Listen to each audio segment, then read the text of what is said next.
ದುಃಖಗಳು cut off ಆಗಿಬಿಡುತ್ತೆ. ಅದು ಹೇಳ್ತಾರೆ, ದೇವರ ಕುರಿತು ನಾವು ಕೇಳಲಿಕ್ಕೆ ಶುರು ಮಾಡಿದರೆ ದೇವರ ಕುರಿತು ಕೇಳುತ್ತಾ ಇರುವ ಕಾಲಕ್ಕೆ ಮಾಡಿದ ಪಾಪಗಳೆಲ್ಲ ಓಡಿ ಹೋಗುತ್ತೆ.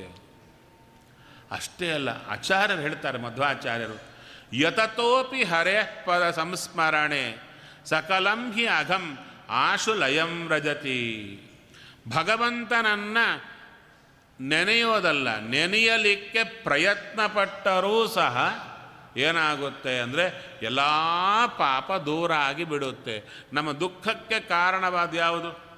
ನಿಮ್ಮ ತೊಂದರೆಗಳಿದೆಯಾ? ಸೈಲೆಂಟ್ ಆಗಿದೆ. ತೊಂದರೆ ಇಲ್ವಾ ನಿಮಗೆ? ಬೇಕಾದಷ್ಟಿದೆ. ಒಬ್ಬೊಬ್ಬರಿಗೂ ದೊಡ್ಡ ಲಿಸ್ಟ್ ಕೂತಿದೆ. ಅದಕ್ಕೆ ನಾವು ಆಲೋಚನೆ ಮಾಡಲಿಲ್ಲ. ಈ ತೊಂದರೆಗಳು ನಮಗೆ ಬರಲಿಕ್ಕೆ ಏನು ರೀಸನ್ ಅಂದರೆ ನಾವೇ ಮಾಡಿಕೊಂಡ ಪಾಪ. ದೊಡ್ಡ ಸ್ಟಾಕ್ ಕೂತ್ಕೊಂಡಿದೆ, day to day, time to time open ಆಗುತ್ತೆ.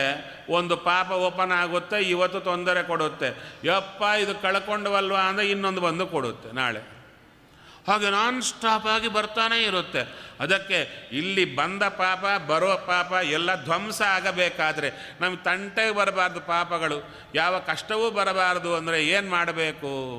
ಅದಕ್ಕಂದ್ರು ದೇವರ ಕುರಿತು ಕೇಳಲಿಕ್ಕೆ ಶುರು ಮಾಡಿ ನಿಮ್ಮ ಎಲ್ಲ ತೊಂದರೆಗಳು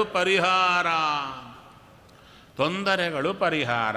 ಅದು ಆದ್ದರಿಂದ ಏನಾಗುತ್ತೆ, ಈ ಸಂಸಾರದಲ್ಲಿ ಇರುವಾಗಲೇ ಮನಸ್ಸಿಗೆ ಸಂತೋಷ, ಹಾಗೆ ದುಃಖಗಳ ಪರಿಹಾರ ಎಲ್ಲವೂ ಸಿಗುತ್ತೆ.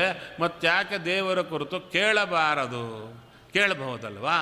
ಅನೇಕ ಜನ ಪ್ರವಚನ ಕೇಳ್ತಾರೆ, ಕೇಳಿ ಹೇಳ್ತಾ ಇರ್ತಾರೆ, ನಾವು ಸಂಸಾರದಲ್ಲಿ ತುಂಬ ದುಃಖ ಇತ್ತು, ಇವಾಗ ತುಂಬ ರಿಲೀಫ್ ಸಿಗ್ತಾ ಇದೆ.